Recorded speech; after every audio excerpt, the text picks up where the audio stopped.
Bom, boa noite então para todos. Eu agradeço aí pelo carinho, pelo acolhimento. Envio o nosso abraço fraterno aos amigos da Fé Maria, do NEP Pedro e Paulo, a todos aí de Teresina, Piauí, do Brasil, de todas as partes que estão conosco. Que Jesus nos envolva, nos abençoe a todos em mais essa noite de reflexões. É para mim uma grata satisfação poder estar aqui com vocês na condição de um irmão, aprendiz do Evangelho, para juntos comungarmos desse pão divino que é a mensagem de Jesus. E o tema que nos foi proposto é dos mais caros ao nosso coração, porque vai justamente destacar uma das facetas que mais admiramos nessa grande, inesquecível figura do Evangelho, que é o apóstolo Paulo. Certa feita, inclusive, um amigo, também grande admirador de Paulo, nos perguntou a várias pessoas como definir o apóstolo Paulo em uma palavra. E dentre tantas que poderíamos trazer, nós selecionamos uma que sempre nos tocou, que sempre nos chamou a atenção e que está relacionada não só com a sua vida material, com momentos, né, da sua vida, da sua trajetória, mas também com uma característica espiritual que a gente vai ver refletida na sua vida, na sua atuação. Então a gente selecionou a palavra para definir o apóstolo Paulo, tecelão.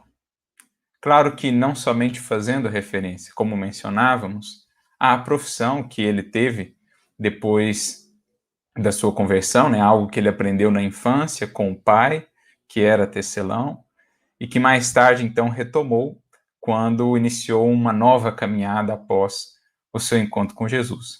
É uma referência a essa atividade, mas muito mais do que isso. O que nos chama a atenção de fato é a característica espiritual. O que essa palavra ou esse verbo, né, tecer, vai representar quando a gente faz essa associação com a vida e com a missão de Paulo de Tarso. Porque se tem algo que define a sua atuação na seara do Evangelho, é esse entrelaçamento, que é tão característico do tecer, né, do tecelão, esse entrelaçar de fios.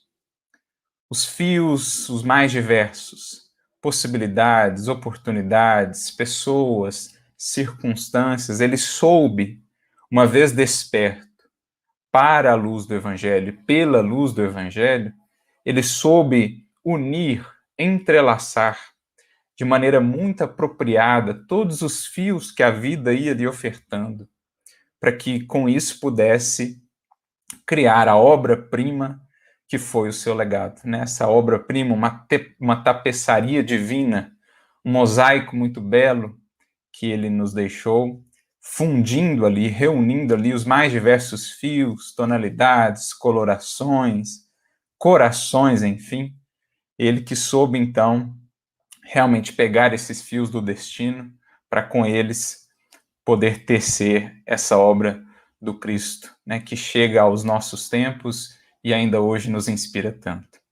Então a gente vai buscar aqui analisar um pouco esses meandros, essas características de Paulo, o tecelão do Evangelho, para aprendermos com ele, nos inspirarmos nele, para que a nossa tarefa no Evangelho possa ter esse caráter também agregador, esse caráter somativo, esse caráter realmente de acrescentar, de reunir, de incrementar sempre as possibilidades de serviço e os resultados, digamos assim, na seara com Jesus. Porque essa é a característica do apóstolo, ele soube realmente reunir em torno do Cristo, não em torno de si mesmo apenas. Aliás, aqui está uma das grandes características, né? Um dos grandes elementos explicadores do sucesso da sua tarefa. Ele não criou seguidores para si, mas sempre o Cristo como referência, mas claro, ele como esse coração que ia à frente, né? Que foi ali um grande líder, no melhor sentido do termo, a liderança servidora, como Jesus nos exemplifica no Evangelho, aquele que lidera de fato nas hostes cristãs são aqueles, os que lideram, os que mais servem, os que mais se apagam para engrandecerem os outros, os que mais renunciam, os que mais abdicam, os que mais amam. Então, um dos motivos, um dos elementos que explica o seu sucesso é isso, colocar o Cristo ao centro, mas essa habilidade dele de realmente unir esforços e fazer com que corações pudessem gravitar em torno do Evangelho, em torno da proposta de Jesus. Então a gente vai buscar fazer, com auxílio naturalmente dessa obra, né, Paulo Estevão, que recentemente, no dia 8 de julho, completou aí os seus 80 anos. O prefácio foi assinado por nosso querido Emmanuel, ele sempre assinava o prefácio ao final da psicografia de cada obra. O prefácio foi assinado a 8 de julho de 1941, portanto, agora em 8 de julho de 2021, 80 anos fez esse tesouro espiritual que nós recebemos. Então, nós vamos recorrer a essa obra para a gente poder penetrar um pouco mais nessa vida e nessas características do tecelão do Evangelho, buscando trazer elementos de renovação, de aprendizado para todos nós. Mas para a gente entender esse Paulo que conectou, que emanharou, né, que entrelaçou a tantos fios e a tantas regiões, a tantas culturas, tantos conhecimentos, a gente precisa voltar um pouco ao seu contexto e entender melhor a sua formação, quem era ele, para a gente poder entender, inclusive, a tarefa que lhe foi dada. Não foi por acaso que Jesus o escolheu para ser o apóstolo das nações, porque para que pudesse ele perpassar ali tantas culturas, tantos conhecimentos, tantos povos, tantas tradições, precisava ele de algumas características fundamentais. E é isso que define aí o tecelão do Evangelho. Ele precisava ter um certo cabedal e algumas habilidades para ser esse apóstolo das nações. Estamos a falar de alguém que conectou o Oriente e o Ocidente, alguém que pregou o Evangelho no Oriente, no Ocidente, em toda a Ásia, na Europa, alguém que passou por diversas cidades, povos e culturas, e conseguiu dialogar com todas essas pessoas, estabelecer vínculos, divulgar a mensagem do Evangelho de modo que fosse compreendida, claro, analisando as particularidades e as circunstâncias ali de cada povo, de cada agrupamento ao qual ele pregava. Então, não é por acaso que ele foi esse vaso escolhido, ele foi sendo preparado, ele foi sendo trabalhado também para que, no momento em que despertasse e estivesse ali realmente inserido na sua tarefa, ele tivesse os recursos necessários para o cometimento, que não era dos mais simples.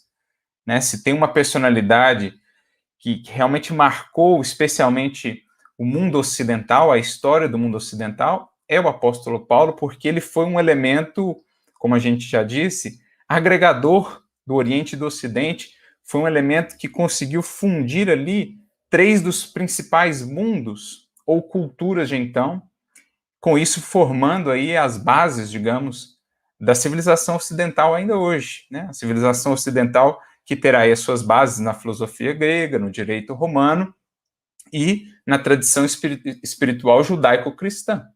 E eram justamente esses os três mundos entre os quais Paulo circulava, caminhava muito bem. Ele tinha, digamos, uma parte em cada um desses mundos, uma conexão com cada um desses mundos. Por isso, muitos de seus biógrafos vão definir Paulo como sendo um homem de três mundos. Né? Muitas das suas biografias vão falar desses três mundos do apóstolo Paulo, um homem para aquele tempo, portanto, universal, alguém que incorporava ali aquela universalidade que seria tão necessária para a sua tarefa. Então a gente vai primeiro se fixar nesse aspecto mais contextual da sua formação, da sua trajetória, para a gente poder entender como ele foi sendo preparado e como ele teve depois os elementos necessários para entrelaçar tantas culturas, tantos corações em torno da causa do Evangelho, né? Nesse sentido, nos recordamos, inclusive, aqui de uma mensagem que achamos muito interessante, que está no livro Deus Conosco, no capítulo 57. O livro Deus Conosco é uma coletânea de mensagens recebidas, né, mensagens do Emmanuel recebidas no culto da família Joviano, na Fazenda Modelo. Então, pequenas orientações, pequenos comentários de Emmanuel, até então eram mensagens inéditas, né, quando foram lançadas, e tem vários aspectos ali interessantes dos bastidores da atuação do Chico e mesmo das psicografias do Chico, inclusive em torno dos romances. E uma dessas mensagens, nesse capítulo 57, como nós mencionamos, chamado Os Operários da Edificação Cristã, o Emmanuel ele vai nos trazer um pouco dos bastidores da psicografia da obra Paulo Estevão, desse processo de resgatar aí a trajetória do apóstolo, né, traduzir isso em palavras, nessa obra magna que nós temos aqui em mãos. E o Emmanuel ele diz que no mundo espiritual, quando ele iniciou esse projeto, começou a acontecer algo interessante. Começou a ser visitado, a ser buscado por muitos e muitos corações que, sabendo do projeto, né, seja porque a informação corre do lado de lá também, especialmente quando é um projeto assim tão especial, seja porque sentiam, né, quando um projeto como esse é concebido, isso se irradia, né, e alcança, chama a atenção de outros corações sintonizados com aquela história, com aquela vida, que é a vida do apóstolo Paulo. Então ele começou a ser buscado por muitos corações que conviveram com Paulo há aquele tempo e que queriam agora deixar as suas contribuições para a obra. Então, são negociantes lá de Colossos, são proprietários da Laodiceia, antigos trabalhadores da Tessalônica, figuras de toda a Ásia, filhos do cativeiro ou do patriciado em Roma, enfim, indivíduos de todas as partes da Ásia, da Europa, onde ele passou, ele deixou marcas, ele deixou vínculos, ele deixou laços. Foram esses fios, então, esses laços de amizade, de carinho, de amor que ele construiu, além, é claro, do cabedal cultural e intelectual que ele tinha, né, os conhecimentos que ele tinha, que o permitiram tecer a obra sublime da sua vida, do seu legado espiritual. Então, é muito interessante ver essa informação de Emmanuel, porque ela ilustra para a gente, né? Colossos, Laodiceia, Tessalônica, Roma, da Espanha também, onde ele esteve, na região de Tortosa, certamente lá da Palestina, Antioquia, Síria, né? A sua terra natal ali, a Cilícia, Tarso. Então ele tinha essa habilidade e ficou registrado, digamos assim, para os séculos, essa sua característica. Então, para a gente poder iniciar esse aspecto, vamos ao livro Paulo Estevão, porque Emmanuel também faz questão de frisar, logo quando apresenta o apóstolo Paulo, esses seus três mundos. Então, primeiro a gente vai se fixar nesse aspecto mais da formação cultural, porque para poder dialogar com tantos povos, com tantas circunstâncias diferentes ali, ele precisava de flexibilidade. Ele precisava passear ali, né, com uma certa tranquilidade entre todas aquelas diferenças culturais e éticas. Então, ele precisava estar a par, ou pelo menos de alguma maneira vinculado aos três principais mundos de então. E quais eram esses mundos? Roma, né, e por isso entendamos o Império Romano, o mundo romano, digamos assim, o direito romano, as leis, etc., o progresso material que Roma trouxe, né, aquelas regiões, a par da dominação e tudo mais, mas trouxe muito progresso material. E as suas leis, o direito romano, que ainda hoje é um dos pilares aí da civilização ocidental, né, foi um dos pilares mais importantes. Então, esse era um dos mundos. Qual que era o outro mundo? A Grécia, a filosofia grega, sobretudo, né, que também é um dos pilares fundamentais da civilização ocidental, que havia já tido o seu auge, né, o seu período mais áureo, alguns séculos antes da vinda de Jesus, mas a sua influência vem vencendo os séculos, vem perpassando o tempo e a civilização desde então. Ainda hoje, né, a filosofia grega tem uma grande influência no mundo, no pensamento humano. Então, esse era o segundo mundo. E o terceiro mundo é aquele em que, mais propriamente, ele cresceu, viveu, se originou, né? Ele era hebreu. Então, filho ali de judeus, né, daquele grupamento, da tribo de Benjamim, ele chega a dizer numa de suas epístolas. Então, é a tradição judaica, né, a primeira revelação, os conhecimentos fundamentais ali do monoteísmo, dos fundamentos da compreensão da lei divina no Decálogo. Então, essa era a outra face, digamos assim, desse homem universal. 3 mundos. E como é que Paulo se conectava a cada um deles? Bom, esse mundo hebreu é mais fácil da gente compreender, né? Pela própria origem, foi criado ali, educado muito certamente desde a mais tenra infância na lei, na compreensão das escrituras. Lembrando que por escrituras, à época, a gente não tinha o que conhecemos hoje como Novo Testamento. À época, escrituras eram o que nós chamamos hoje de Antigo Testamento. Então, ele foi educado, né, certamente, desde muito jovem, nas escrituras. Durante a adolescência, teve um grande mestre, ainda hoje um dos rabinos mais reconhecidos por aquele povo, né, que é Gamaliel, filho de, ou melhor, neto de Hilel, que é considerado por muitos o maior rabino que já existiu, um dos maiores sábios mesmo do judaísmo. Então, Gamaliel foi o seu professor durante a adolescência e ele era, então, um doutor da lei, muito versado na primeira revelação, nas escrituras, nos raciocínios, nos argumentos. Esse era um dos mundos de Saulo à época, antes de se tornar Paulo. Como ele se ligava ao mundo grego, né, da filosofia grega? Bem, somos informados que ele foi educado na sua cidade natal, Tarso, por mestres também atenienses, mestres de Alexandria, né, que também partilhavam aí dessa reflexão em torno da filosofia grega, porque Tarso, à época de Paulo ou de Saulo, era um dos 3 pontos onde esse estudo mais florescia. Tínhamos Atenas, tínhamos Alexandria e tínhamos Tarso, como os 3 principais polos, digamos assim, de divulgação da filosofia e da cultura grega. Além disso, ele falava fluentemente o chamado grego koiné, que era praticamente o inglês da época, a língua universal da época, em decorrência de todo o processo de expansão que Alexandre, né, Magno, havia realizado alguns séculos antes. Então, com esse processo de expansão, com o império que ele estabeleceu ali, o grego passou a ser como que uma língua meio universal ali naquela região em torno do mar Mediterrâneo. Então ele se conectava, Saulo, ao mundo grego pelos estudos que fez durante a infância e adolescência, junto a mestres das escolas gregas, ali na sua cidade natal, e também pela linguagem que ele sabia falar, o grego fluentemente, que seria muito importante para o seu trabalho de divulgação junto a outras nações. Porque mesmo povos de culturas ali muito diferentes, povos de regiões distintas, acabavam falando ou conhecendo o grego porque era esse meio de comunicação, de comércio, de trocas ali em torno do mar Mediterrâneo. E ele ainda se ligava ao mundo romano, não só pelos conhecimentos que tinha, né, das leis, das características ali do império, mas ele também tinha um título de cidadão romano.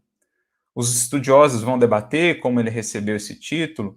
Muito provavelmente ele recebeu por herança, porque era um título que passava, né? Que era herdado também. Então, provavelmente o seu pai ou o seu avô teriam recebido esse título por algum serviço prestado ao império. Era comum Roma conceder esse título, por exemplo, para alguns indivíduos que ajudaram a debelar uma revolta, que de alguma maneira prestaram algum serviço ao império.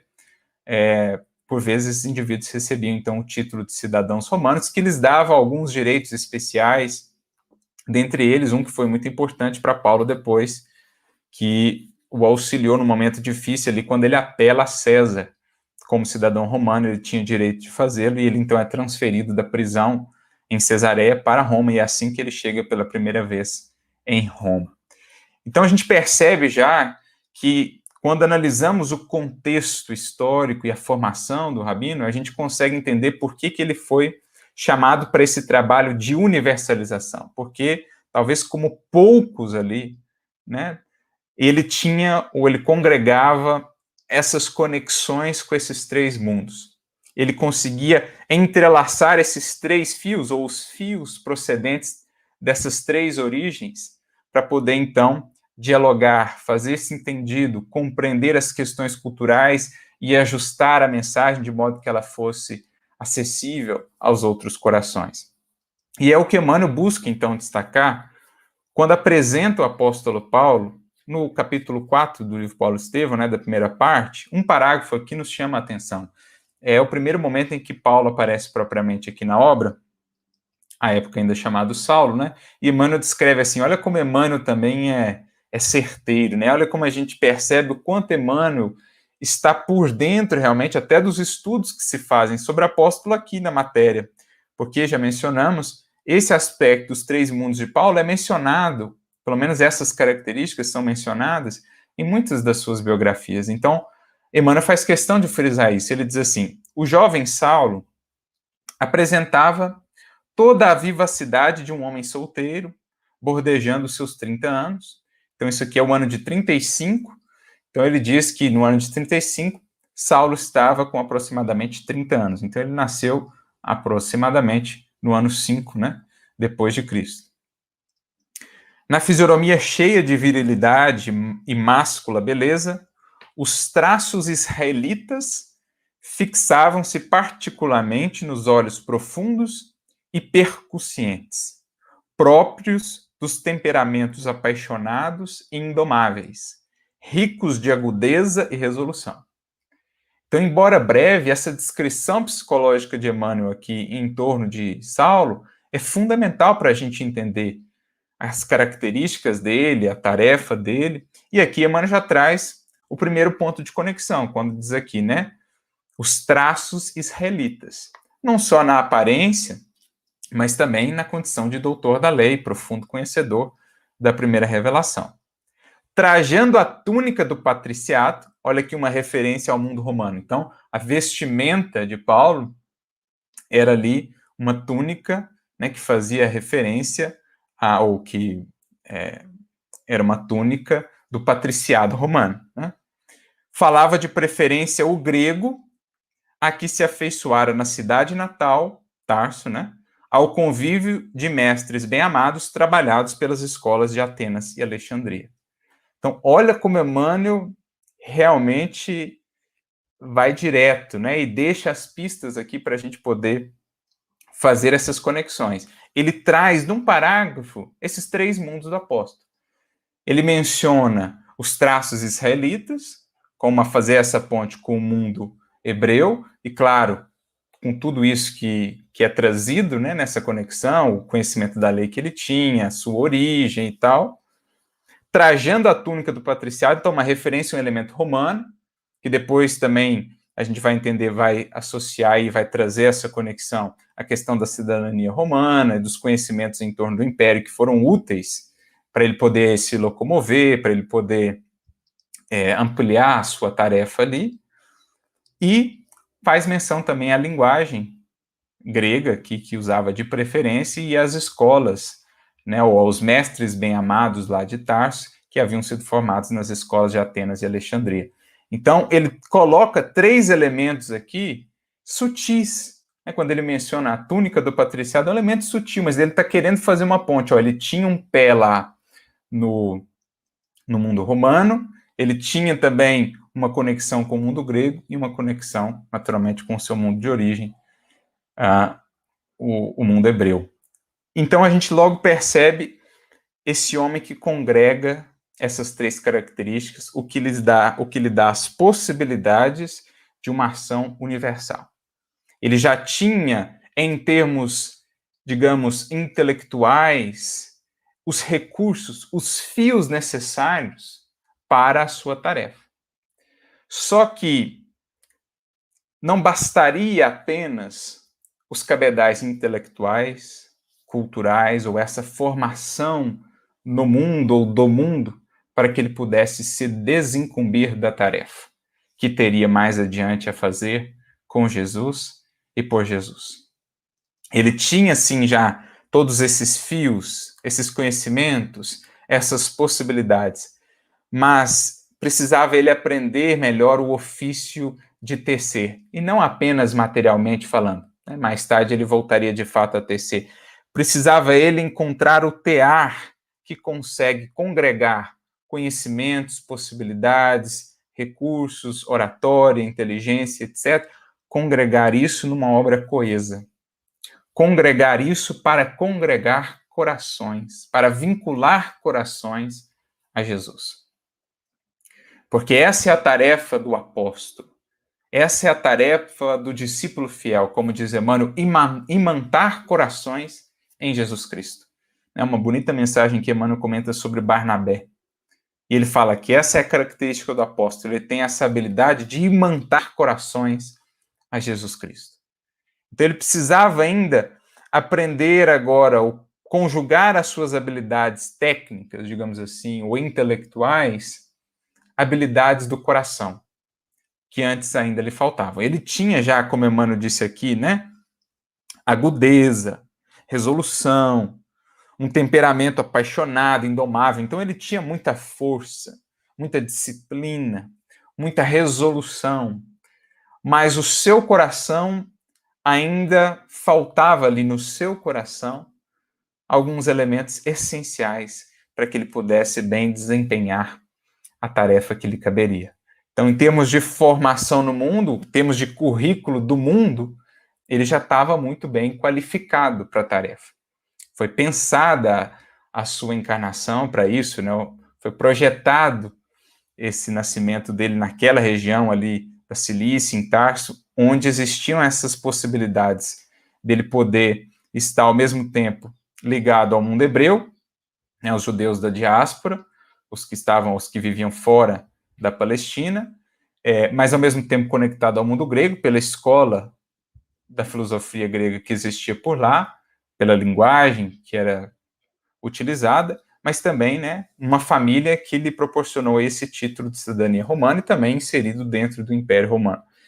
Então, em termos de currículo e preparação do mundo, já estava ok, digamos assim, agora faltava alguns elementos-chave para que ele pudesse realmente compor a tapeçaria divina do Evangelho, para que ele pudesse realmente tecer a túnica nupcial que ele precisaria para poder adentrar no reino do Cristo, no reino de Deus, legando-nos tantos tesouros e tantos exemplos. E é aí que a gente segue aqui na obra para meditar agora sobre esse outro aspecto, né? A construção aí do seu sentimento, o longo e laborioso processo de tear internamente ou tecer internamente ali reflexões, sentimentos, emoções para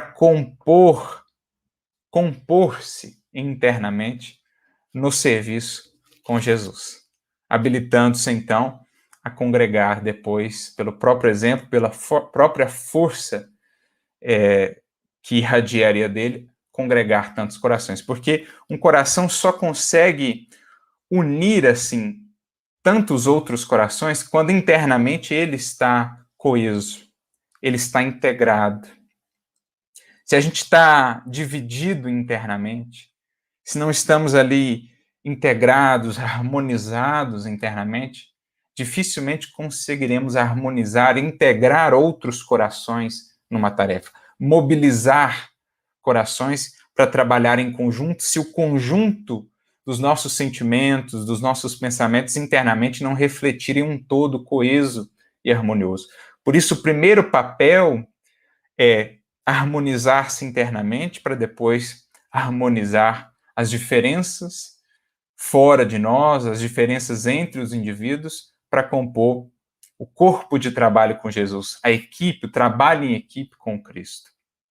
Então, o grande, principal labor do apóstolo Paulo, depois que ele se converte e volta ao tear material como profissão, como meio de sustento, foi também voltar a esse tear interno para analisar pensamentos, posturas, antigas compreensões e, aos poucos, né, na reflexão, ir ajustando, entrelaçando esses fios para internamente se preparar para a tarefa que lhe caberia depois por fora, né, junto aos outros corações. Então, agora indo lá para o capítulo 2 da obra Paulo Estevão, não por acaso intitulada, né, O Tecelão, o capítulo, né, intitulado O Tecelão, nós vamos ver aquele momento que antecede a ida de Paulo para o oásis de Dan, quando, depois de uma pequena estadia ali em Damasco, né, junto de Ananias, da comunidade da igreja ali de Damasco, ele busca orientação com o seu mestre bem-amado, Gamaliel, sobre o que fazer, que caminhos tomar, que rumo seguir. Estava ele ainda meio incerto, sabia que Jesus não lhe faltaria com o apoio, o amparo, e então recorre à sabedoria do seu antigo mestre. E ali ele se dirige a Palmira, então, e é o momento em que Gamaliel traz considerações muito lúcidas, muito importantes para ele, lhe dando esse norte, inclusive ele fala para que voltasse ao tear rústico, ao tear obscuro, para que pudesse não só ganhar aí o próprio sustento, né, mas também aproveitar aquela circunstância para repensar a vida, repensar os seus caminhos. Seria já um exercício de humildade deixar as tribunas do Sinédrio, as posições de relevância e importância que tinha antes, para buscar ali a abnegação, a aparente obscuridade do tear, para estar mais consigo e com Deus, construindo-se internamente, tecendo novamente os fios aí dos seus sentimentos que estavam desalinhados, desajustados, para se harmonizar, se integrar e preparar-se para receber a inspiração de Jesus. E aí, ao responder Gamaliel, né, diante das considerações que ele ouviu do mestre, Saulo diz assim: não esperava de vós senão esta franqueza e esta sinceridade que iluminam o meu espírito. Aprenderei de novo o caminho da vida. Encontrarei no ruído do tear os estímulos brandos e amigos do trabalho santificante. Então, muito mais do que simplesmente o meio do seu ganha-pão, o tear foi para ele também, o ruído do tear, um conjunto de estímulos brandos e amigos do trabalho santificante, auxiliando a aprender de novo o caminho da vida. Que ele havia perdido, né? O rumo desse caminho, havia entrado aí em atalhos sombrios do orgulho, da vaidade, da prepotência, do ódio. Ele havia entrado por essas sendas ásperas, e então o bom pastor, que é Jesus, foi resgatar a ovelha transviada, trazendo de volta ao caminho da vida. Ele reencontrou ou encontrou aquele que é o caminho, a verdade e a vida. Então ele precisava meditar melhor sobre isso. E o tear, o trabalho ali, né, que o tear propõe, a paciência, a serenidade, a reflexão enquanto vai se fazendo o trabalho, foram para ele também ocasiões muito propícias para internamente ele ir tecendo os novos conhecimentos que adquiria em torno do Evangelho de Jesus, com as antigas compreensões que ele já tinha da lei, renovando algumas visões, reajustando alguns sentimentos e perspectivas. Então, esse é o símbolo, né, muito bonito do tear. Conviverei com os mais desfavorecidos da sorte, penetrarei mais intimamente nas suas amarguras de cada dia. Então ele vai em busca daquilo que antes não olhava assim com tanta frequência, aquilo que antes passava desapercebido. As agruras, as dores dos aflitos, dos filhos do Calvário, que ele aprenderia com Abigail, com Simão Pedro a amar, porque era essa a expressão que eles se utilizavam, né? Os filhos do Calvário. Abigail dirá para ele mais tarde: a gente não pôde ter a família, adota como família, Saulo, os filhos do Calvário. Então, toda essa corte de sofrimentos, de angústias que marcavam as vidas dos mais aflitos e para os quais antes ele não estava atento, agora ele desejaria conhecê-los. Né, identificar todos esses fios aí do destino, especialmente daqueles destinos sofridos, marcados por angústias e por lágrimas, ele queria mergulhar nesse universo para então aprender com todos esses fios a tecer novas tapeçarias, a tecer novas considerações sobre o que realmente tem valor na vida, sobre o que realmente é amar, é o amor. Porque às vezes são esses os fios mais valiosos, os fios mais ricos, mais belos, são geralmente aqueles oriundos ali dos processos mais difíceis da vida, os destinos mais marcados pela dor, pelo sofrimento, pela luta, são geralmente os que fornecem os fios mais belos para a composição da obra do Evangelho. Então ele queria buscar esses fios, conhecer essas vidas, as dores humanas, porque são elas que nos ensinam a sermos humanos. Ele mesmo conheceria dores e desafios que até então não conhecia e que lhe ensinariam muito a compreender melhor os corações. Ele que antes vivia só nas posições de destaque, sua vontade, seus desejos eram quase todos atendidos, né? Nada o agastava, ninguém ousava interpor-se entre ele e os seus desejos, mas agora ele conheceria outros fios da vida. Como Ananias disse para ele logo após a sua conversão, só a dor nos ensina a sermos humanos, Saulo. E é nesse convívio aqui, como ele prossegue dizendo, né? Em contato com as dores alheias, hei de saber dominar os meus próprios impulsos inferiores, tornando-me mais paciente e mais humano. Então foi no contato com esses outros fios do destino, com essas outras vidas, com as dores, com as lutas, que ele foi aprendendo a dominar os seus próprios impulsos inferiores, que ele foi se tornando mais paciente, mais humano, porque ela é uma grande mestra. Ele próprio a viver também as suas dores, a ter agora uma vida de mais lutas, e com isso, quanto mais ele não pôde gerar para essa tarefa, para esse trabalho, né? Quanto mais ele não pôde ofertar às mãos de Jesus para a tarefa. Então aqui a gente tem uma dessas pistas, e eu gosto desse trechinho, embora seja bem curto, para entender essa característica do tecelão, para entender essa habilidade que ele teve tão grande de falar para tantos corações, nas mais diversas circunstâncias, e fazer-se entendido, e mais do que isso, fazer-se amado, porque ele conhecia as criaturas, ele aprendeu a conhecer as criaturas na convivência com as suas dores, as delas e também as dele.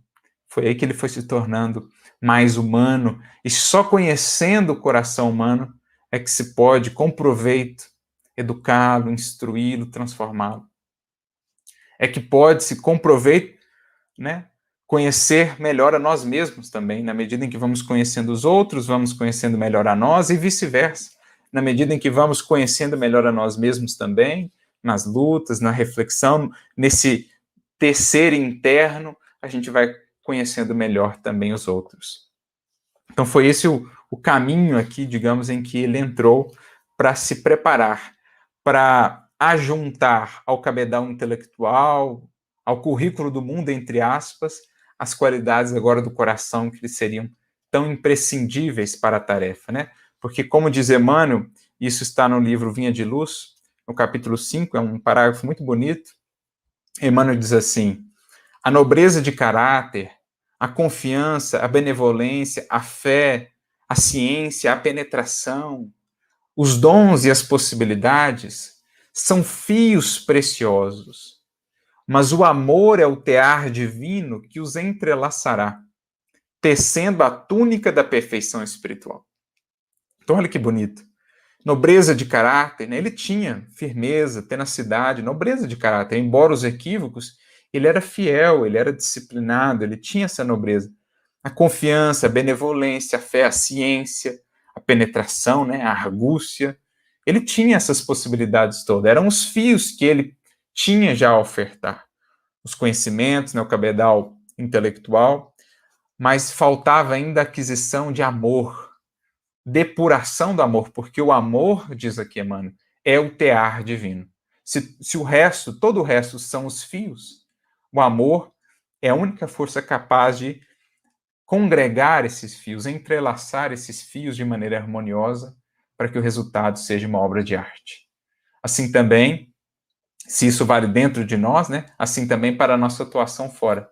Podemos ter as melhores formações, os melhores conhecimentos. Se não tivermos amor, não vamos conseguir congregar corações em torno de uma obra harmoniosa. Então é o que ele fez. Né? Ele foi fazendo a partir do tear externo, o tear interno na reflexão, na convivência, foi se preparando para a tarefa com Jesus. Ainda neste capítulo, um pouco mais adiante, né, o capítulo 2 da obra, já depois de um tempo no deserto, ali no oásis de Dan, olha o que diz o texto, né? Emmanuel diz assim, que o ex-rabino modificara o próprio aspecto ao contato direto das forças agressivas da natureza. Então, aquela vida difícil ali, né? A austeridade da vida no deserto. A epiderme queimada pelo sol dava a impressão de um homem acostumado à inclemência do deserto. A barba crescida transformara-lhe o semblante, as mãos afeitas ao trato dos livros tornaram-se calosas e rudes. Então, até então, as mãos estavam acostumadas com o contato aí, né, com os livros. Mas agora, no tear, as mãos se tornaram calosas e rudes. Então, ele começou a conhecer melhor o que era a vida de tantos para os quais ele falaria sobre o Evangelho. Os aflitos, os sofridos. Né? Como é que ele poderia falar com tanto proveito se ele não conhecesse as agruras ali da vida difícil, laboriosa de muitos deles? Ele que estava acostumado aos aplausos, né, à fortuna, ao prestígio, era preciso também conhecer mais de perto, de dentro, a dureza das experiências humanas, para que ele então pudesse falar com eloquência, para que ele então pudesse falar com proveito, né?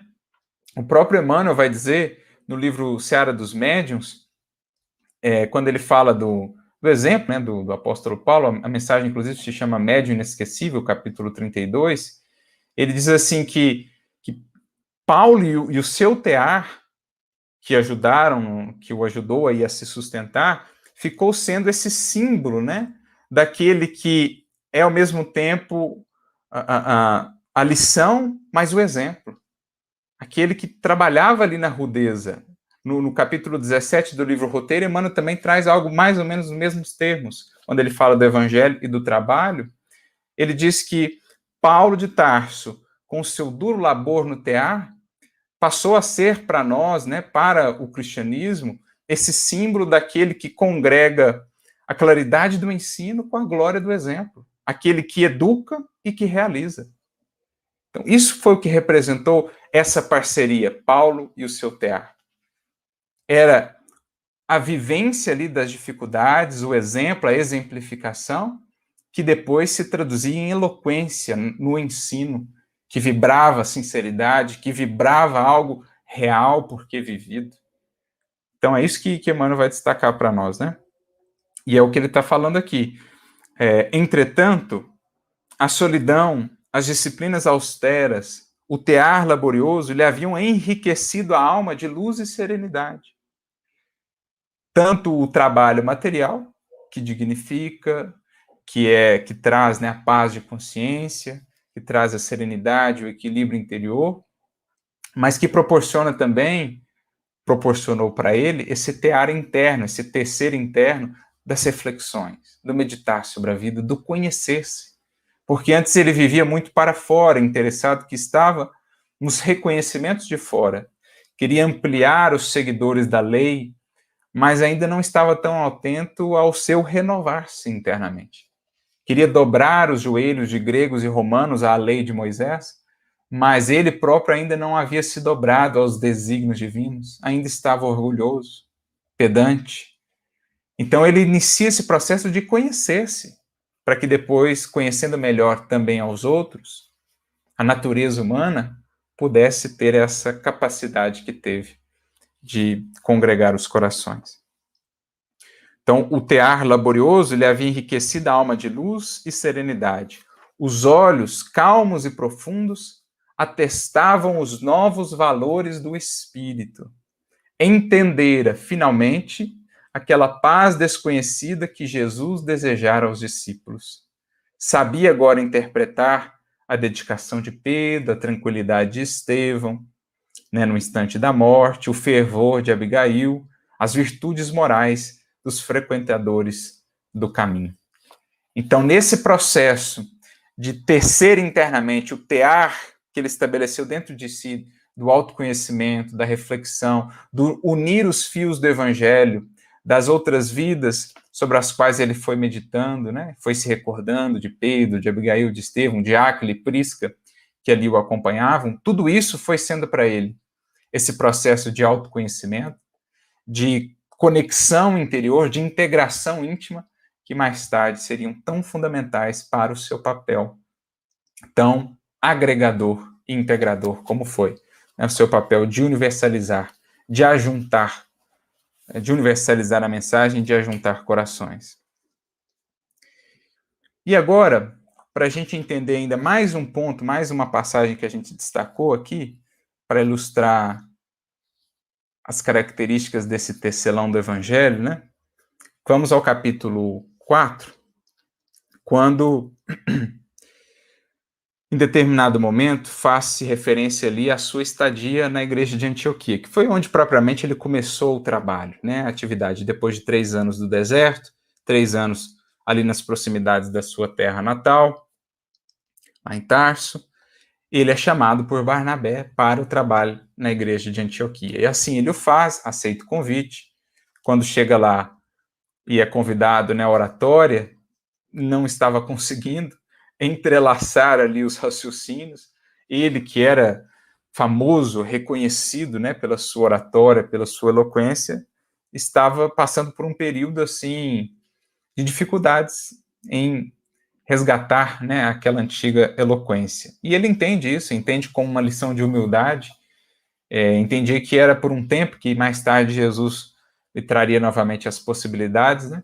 Então, ele não se revolta quando Barnabé o designa para outras atividades. Percebeu que ele estava tendo dificuldades nas preleções do evangelho e designa ele para outras atividades, e ele não se revolta, não sente orgulho ferido, pelo contrário. O que ele faz, então? Vai para a sua tendazinha e ali começa a reunir corações para falar do evangelho, das lições de Jesus, fazendo as conexões com o Antigo Testamento, né, com as Escrituras. E assim ele foi não só entrelaçando os fios dos conhecimentos para ele e para os que ali o ouviam, mas também ele foi entrelaçando corações, amizades, afetos, que mais tarde seriam seus companheiros de tarefa, de trabalho. Por onde ele passou, ele deixou laços, ele deixou amigos com quem contar, e foram esses os que depois o ajudaram a expandir de tal maneira a mensagem do Evangelho, porque ele não faria o que fez se fosse só ele. Aliás, Emmanuel destaca isso no prefácio, falando da importância da lei de cooperação.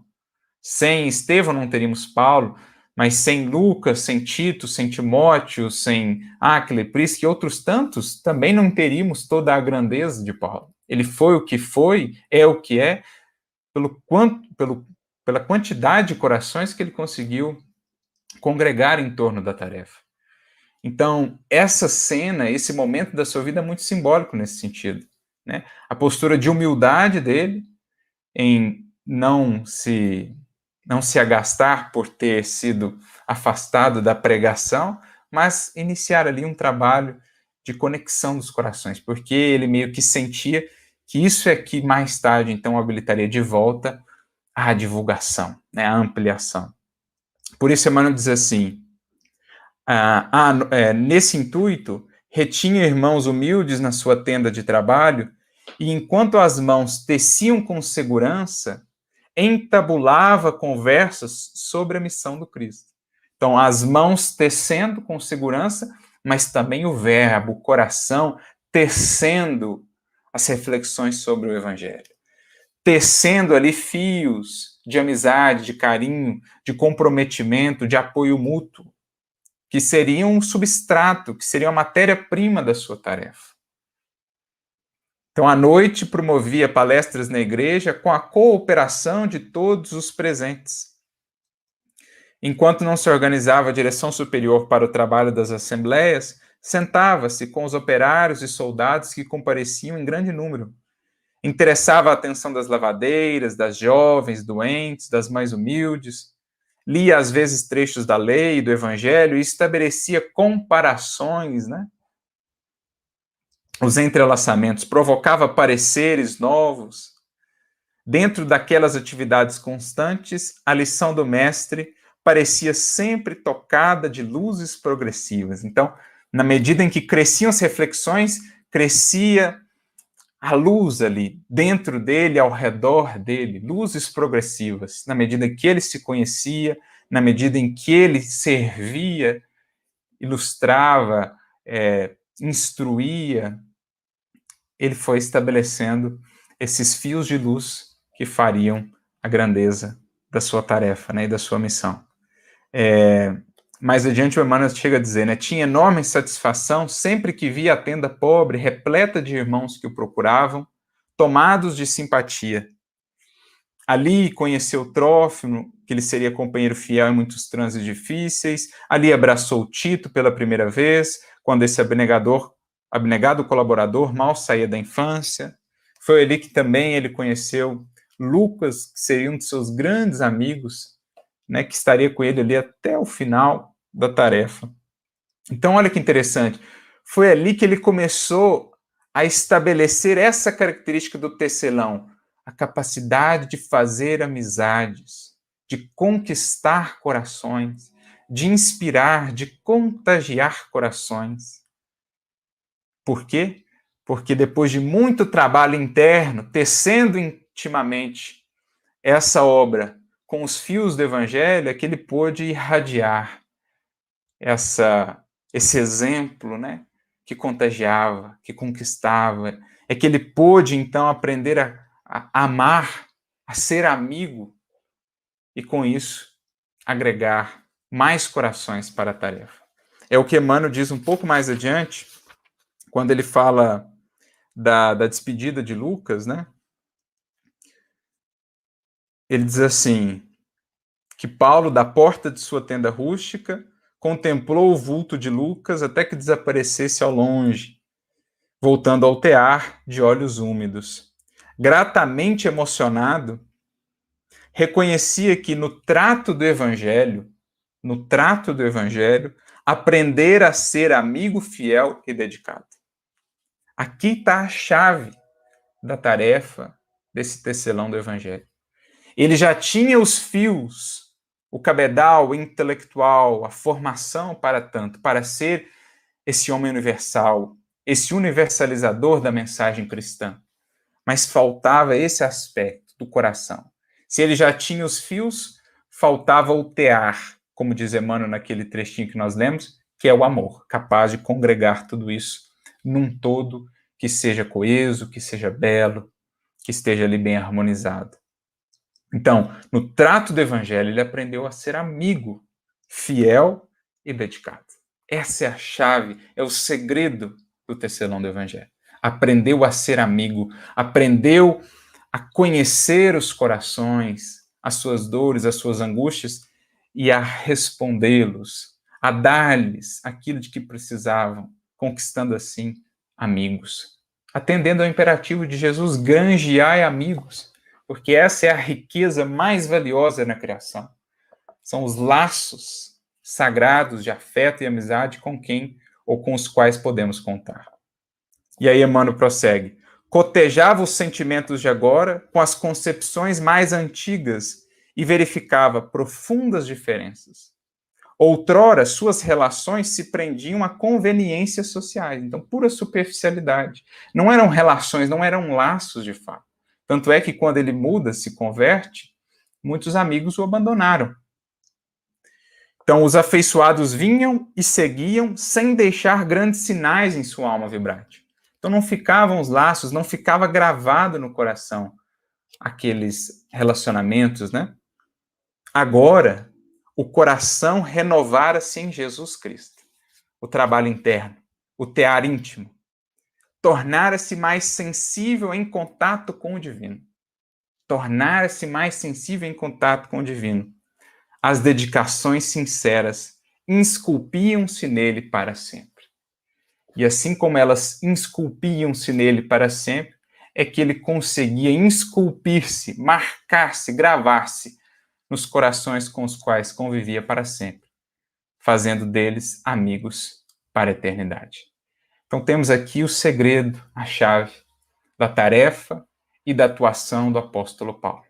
Alguém que foi formado para ser esse ampliador, divulgador da mensagem, conectando, entrelaçando culturas e mundos diferentes, que tinha essa formação, cuja encarnação foi preparada para isso, mas que aprendeu no trabalho silencioso e abnegado do tear, não só exterior, mas sobretudo interno, aprendeu a amar, aprendeu a ser amigo, fiel e dedicado. E com isso, estabeleceu tantos e tantos laços que juntos, unidos, formaram essa obra divina que é o legado da sua obra espiritual, essa tapeçaria do Cristo, essa obra de arte da Boa Nova, que é Paulo Estevão, que é a trajetória de todas essas vidas. Teceu ele com esses fios do destino, com esses fios das circunstâncias e dos corações amigos, a túnica espiritual que lhe permitiu adentrar no reino de Deus, como na parábola de Jesus. Que possamos nos inspirar nesse grande apóstolo, aprendendo a amar com fidelidade, aprendendo a sermos amigos, para então unir corações, construir esses laços, pois, como disse Jesus certa feita a Simão Pedro, os afetos da alma são os laços misteriosos que nos conduzem a Deus. E quantos laços deste o tecelão do Evangelho não pôde criar. Que Jesus nos abençoe a todos, muita luz e muita paz.